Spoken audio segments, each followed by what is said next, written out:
Well, welcome. The plot thickens on this matter of this Saudi journalist. What happened to him? But what I'm saying, I'll say it now and I'll say it over and over again, we've got to cool the rhetoric. And what the president is trying to do is to give the Saudis an out, and calls for sanctions and calls for punitive action against the Saudis is ill-advised. Why? Because our main enemy in the Middle East is Iran. They are the fomenters of terrorism, and they're killing a lot of people. And then we've got Assad in Syria, who's killing many, many, many thousands of people and causing millions of refugees. You've got one journalist who knows? Was it interrogation? Was he assassinated? Were there rogue elements? Who did it? Well, the Secretary of State, Mike Pompeo, is in Saudi Arabia today seeking answers from the Saudi royal family over that missing journalist, and allegedly who was killed by, they think, Saudi operatives, but they don't know for sure. And Wendy, I just don't think you've got $100 billion worth of arms sales, which is, you know, that's one of those things. But more than that, we've got to have some Arab allies. We have to have it. We cannot alienate our biggest player in the Middle East who's a bulwark against Iran. But can we have somebody that's killing journalists that are U.S. residents is the question.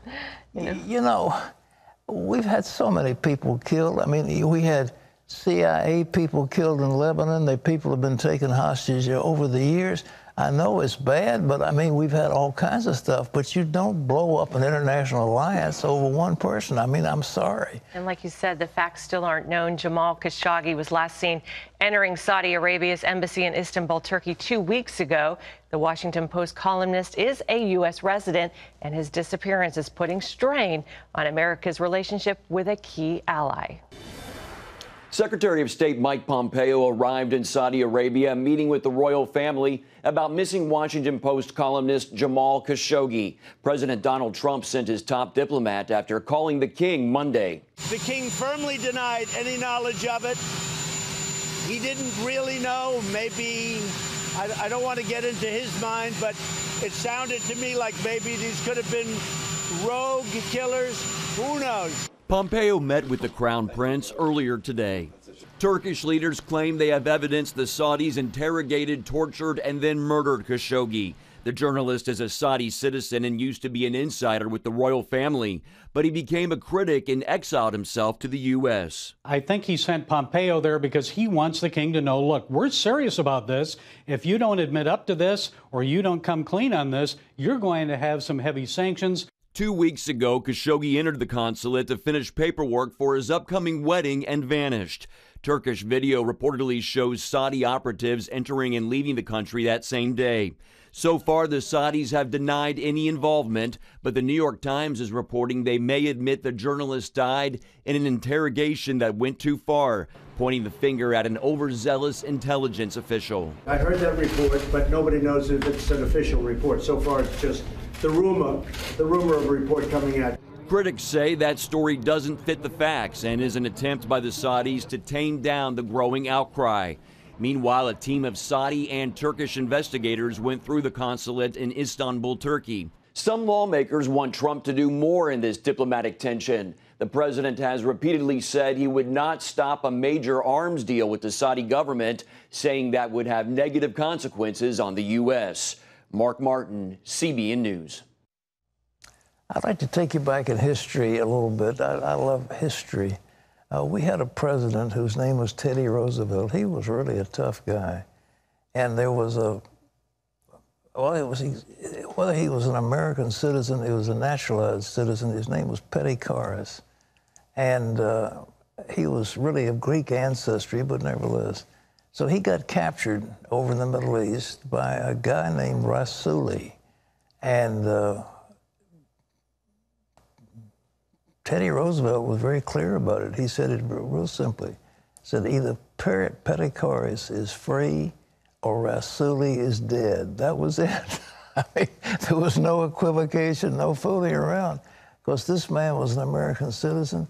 He was taken hostage by one of those bandits in the North African area.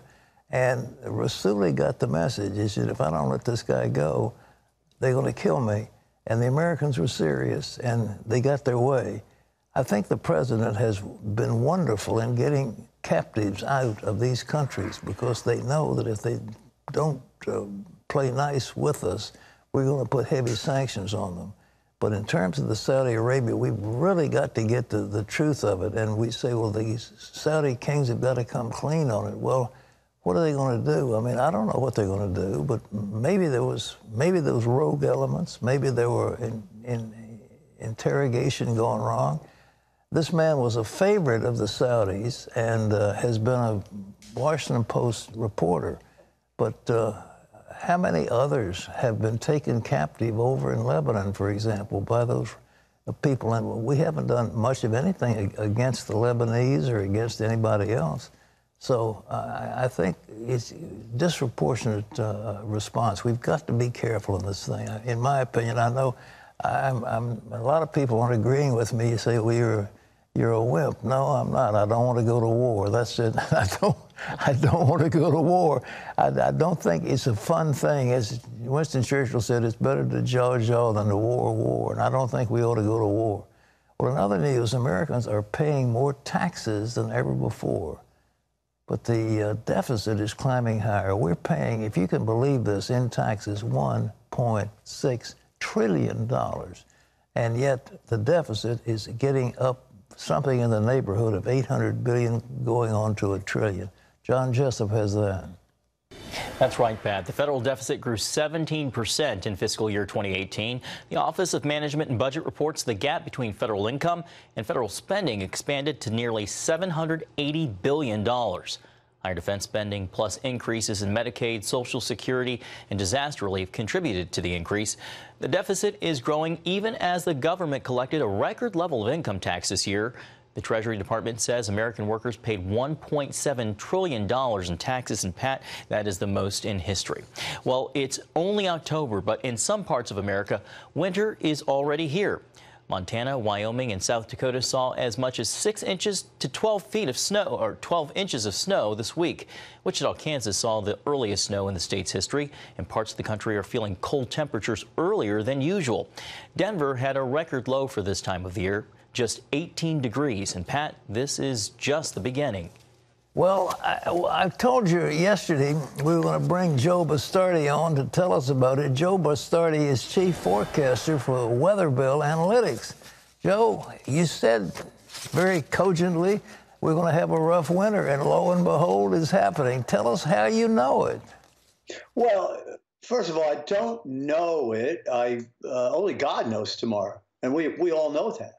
But on the other hand, if you're given, a talent, you're supposed to use it, and that's what I try to do.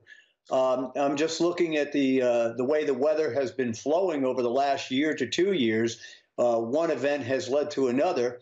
And so what we do at Weatherbell is we analyze what was going on in the past, match it up to the physical realities, and we'll make a forecast. For instance, we had a big forecast for a lot of rain in California and a stormy cold March and April in the eastern part of the United States. That signaled to us what the summer and the hurricane season was going to be like. So when the hurricane season in the summer turned out the way we thought, that then signals to us where the winter is going. And we'll see if we stay on this path. But from what I see, we've matched it up against, for instance, 2002, 2006, 2009, 2014. We have very similar patterns to that. Also similarities to some of the very cold winters back in the late 1970s. So we total all that up and we say, okay, big winter's on the way. The other thing, Pat, is that the hurricane in the Gulf of Mexico was hugely important to our forecast. Not only was it hugely important in predicting that and setting that up, but if you look at the correlation between October hurricanes in the Gulf of Mexico and the following winter, those following winters are usually cold. Now, why is that? Because the same pattern globally that will lead to a lot of warmth September and October in the east and the hurricanes you see in the Gulf of Mexico, when you get that same pattern, because of the seasonal variation, it usually produces cold and stormy weather in much of the eastern and central United States in the winter. So all this flows together. If you look at the past, it gives you the foundation you stand on today to reach for tomorrow. You use the wonderful tools that science develops, and when that happens, you're able to try to put together a forecast. And we've had this forecast out since August, and for a cold, stormy winter, so I'm still confident of it right now. All right, where are they going to hit the hardest, do you think, this winter? Is there any way of predicting that? Well, our forecast map calls for the coldest and stormiest relative to averages to be over the eastern and southern part of the United States. If you folks can remember back to 2002 and 2009, 2010, of course, that was Snowmageddon, for instance. There are similarities in the overall pattern to that. Similar is not exactly the same, but what I do for a living, you know, it's great. I love coming on here, but don't get me wrong. But all of it is behind the scenes with retail companies, salt companies, hedge funds, energy companies, wind and solar. We love everybody, right? Yeah. But what happens is if I can give them an advantage from August and say, look, guys, it looks like a cold, stormy winter, they get ready for it earlier, and then they're able to prepare. And that's how we can save people money. You can save money and make money for your company, I hope. But let me ask you something. This whole thing about global warming and the heat blanket caused by fossil fuel and all that, is this a factor or not? Well, the globe is warming. I believe it's cyclical in nature. Dr. William Gray, the late, great Dr. William Gray, was talking about this in the 1970s, that we were going to go through a warm period. He has an epic paper out about the meridional overturning circulation and the reason why the ocean's warm and cold. Look, 99.9% of the thermal energy of the planet's in the oceans. The atmosphere, and especially CO2, is not going to push the oceans around. So what happens is you get these cyclical warming periods, and a lot of it has to do with the sun. It's all the factors together. Now, does man have something to do with it? Well, urban heat islands, building on the beach, putting things in the air. We may have something to do with it. But here's the question. How can you suddenly say that all of a sudden it's CO2 when in the entire history of the planet, it's always been natural? Whether you believe in the planet began whatever, the recorded record shows that the cyclical nature of the planet has always been natural. So you should be skeptical and question anything that's new. And we certainly do that. I don't shut out the other side of the argument. As a matter of fact, if you're the dumbest man in the room and you have humility, you look at all the arguments, figure out the strengths and weaknesses, try to bring them together, and then make the forecast. And the best thing I can do, Pat, is to be right, because if you're right, people will have to listen to you, and so that's what I try to do. Well, one last question. Is there any possibility of a little ice age, something coming, I mean, a long-term cooling trend or not? Well, I believe that there's a lot of heat stored in the ocean from the past 200 years of high sunspot activities. I get into argument with people on my side of the global warming issue. I say, you just can't get rid of that heat overnight. As a matter of fact, if you look, when we have low solar activity, an El Nino usually shows up. Now, why would that be? Because less radiation over the tropics weakens the easterlies. When the easterlies weaken in the tropical Pacific, the warm water appears in the El Nino regions. That pumps water vapor and energy into the air, and lo and behold, the earth warms a bit after that. So where is all that stored energy? See, before you go into anything, oh my goodness, the sun's falling asleep and this. Well, we just had 200 years where the sun was very active. Where is that energy stored? Well, obviously, if the oceans have 99.9% of the thermal capacity of the planet, it's probably stored in there, and you've got to get rid of it. You don't do that in 20 or 30 years. I wouldn't worry about the ice age right now. Okay. Joe, thank you so much. And all right. All right, I'll tell people again, order your oil now before the prices go up, okay? Hey, Pat, one more thing. Yeah. One more thing. Go ahead. If our winter forecast is right, you and I are going to be able to go skiing on Mount Trashmore down there. I look forward to it. I get my skis all waxed and ready to go. All right. Joe Bastardi, isn't that interesting? He said that we're going to get the worst of it, That's southeast. Right. And get your skis ready for Mount Trashmore here in Virginia Beach, so that's funny. Well, I love snow, so bring it. Bring it on, Joe. Bring it on. I don't know if you wanted this word. Up in Hot Springs, up on the mountain, it gets so cold that the whole top of the thing freezes. I mean, it's an ice sheet, and so you can't stand up. You have to climb up on your hands and knees to get up the. Oh yeah. So it's going to be a rough winter. I say, don't sell your fur coat and get your oil and natural gas supplies now before the price goes up. Whew. John, what's next? Pat, President Trump and the First Lady, Melania Trump, visited the Florida Panhandle yesterday to see firsthand the damage from Hurricane Michael. The first couple toured through streets, meeting with residents who survived the storm. Hard to believe. I've seen pictures, but it's hard to believe when you're above it in a plane and to see the total devastation. You see no houses left. Not even the pads are left. It's incredible. Trump also praised the first responders and local government, calling their work incredible. Mr. and Mrs. Trump also toured parts of Georgia affected by the storm. Pat, back to you. I want to talk to you about two presidents. One was named George Bush. George Bush? He, during Katrina, flew over at about 20,000 feet on Air Force One. Right. Had a picture of him looking out the window. That was his analysis of Katrina. It was one of the most worst natural disasters in history. It was horrible. They had a guy who had been head of the Arab Horse Association who was running FEMA. And we had people in New Orleans who were out of water, out of food, starving, and crying out for help. Operation Blessing had trucks. I mean, we had big tractor-trailer trucks on the other side of Lake Pontchartrain, and FEMA said, you cannot bring those into the city. And we were ready with all the supplies that could have helped those people. No way. FEMA blocked us, and they were horrible in that thing.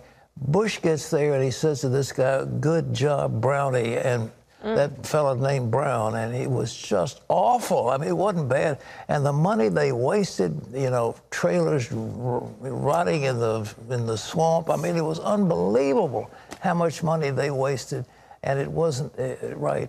Trump, on the other hand, flies down, takes a helicopter ride over the whole city to get a picture. Then he goes up on a truck or a car and drives down, and then was actually seen giving out water to those people. I mean, that's presidential. Yeah, that's a lot of compassion there. Well, he was brilliant. I mean, it's one of those things, because he feels it. There he was with the governor. The governor's doing a terrific job, and the head of FEMA is doing a terrific job. They're all working together, and they're working as hard as they can because it's virtually impossible. John, it's a tragedy. Tell us about it. That's right, Pat. No running water, no electricity, and no way to get food. That remains the plight of people in the Florida Panhandle community of St. Andrews. Catastrophic damage from Hurricane Michael has the survivors there desperate for help, and Operation Blessing is on the ground in the hardest hit areas, meeting their needs. With 155-mile-per-hour winds that snap trees like twigs and blew roofs off homes, Hurricane Michael's fierce lashing of Florida has left a mark that will not go away soon. We really need tarps and help with fixing roofs, removing trees out of yards, because you got a lot of people going around trying to scam the elderly and charging what they shouldn't and getting a check ahead of time and not coming to do the work. $5,000 just to cut a tree down. We're here in the historic area known as St. Andrews, nearly 1 week after Hurricane Michael pummeled the panhandle of Florida. And people in this community are still desperate for help. They have no running water, they have no electricity, and most have no way to get to food distributions at local churches. So residents were thrilled when volunteers from Operation Blessing came to them. Every morning, volunteers gather at Lighthouse Church in Panama City Beach to coordinate teams and minister to the community. To spread the love of Jesus out to all those that are hurting in our community. We are the church. We are God's hands and feet. Let them know that help is on the way. Without electricity, people are hot and hungry. And with few gas stations open, it's hard to get around. I love it, and thank y'all so much. I appreciate it. Jacqueline Gaynor lives alone and has cancer, yet she perseveres through her trust in God. Well, it's hard, it's rough, but I keep the faith and keep trying to move on. Then I know what he can do and what he will do. And I just ask him, you know, I ask not greedy, but needed, you know, because other people around here is in bad shape too. And the Operation Blessing volunteers will not be forgotten. They're angels. That's all I can say. They're angels. It's very overwhelming. Lots of people in tears. They're grateful. We did a lot of praying for people, not just handing them essentials, but also praying with them. It meant a lot to them. Volunteers are thrilled to partner with Operation Blessing to help ease the suffering during a time of such overwhelming need. But you guys have been wonderful. You've been a huge blessing. We had multiple families today that were shouting at us, wearing our shirts. God bless you. Thank you, Operation Blessing. They were screaming Operation Blessing, and it brought tears to our eyes. Pat, what I love about the work of Operation Blessing is they don't just meet people's needs, they also minister hope to those in need. All the way, whatever they need. Now listen, we've got 8 volunteer teams sent out to assist residents. Mobile kitchen continue to serve hot meals and take them to residents who have no way to get out. A 53-foot truck arrived with critical relief supplies. Today, 6 trucks will be distributing those desperately needed supplies directly into the hardest hit areas, and more is on the way. Operation Blessing is getting there and getting the job done. It's always the way it is. I was there with Katrina, and from the very early days in Katrina, whether it was Metairie or whether it was up the coast a little bit more, or whether in the heart of New Orleans, the Operation Blessing was there. We were like the first on the scene and the last to leave.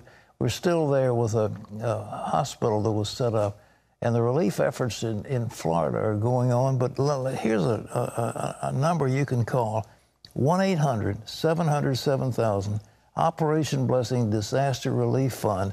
And trust me, folks, the need is still there in Florida. Just the fact that, the hurricane is blown away. The floods are there, the power lines are still down, the people are still without water and food in many areas. And the same thing, the flooding is taking place in South Carolina and North Carolina. All that's going on right now. And you can participate. Just pick up the phone, call in, say, look, you can count on me. Whether it's $10 or $100 or $1,000 or whatever you feel like doing. Operation Blessing Disaster Relief Fund, CBN Center. Wendy has more. Yeah, there's actually an address that you can report to if you're in that area. Volunteers should meet at the OB Mobile Command Center located at Lighthouse Church. That's at 1616 Allison Avenue. That's in Panama City Beach, Florida. 1616 Allison Avenue, Panama City Beach, Florida. Volunteers must be 18 and able to get transportation to and from the work site. And for more questions about volunteering, just call the number on your screen, 1-800-677-7974, or you can visit ob.org if you would like to volunteer.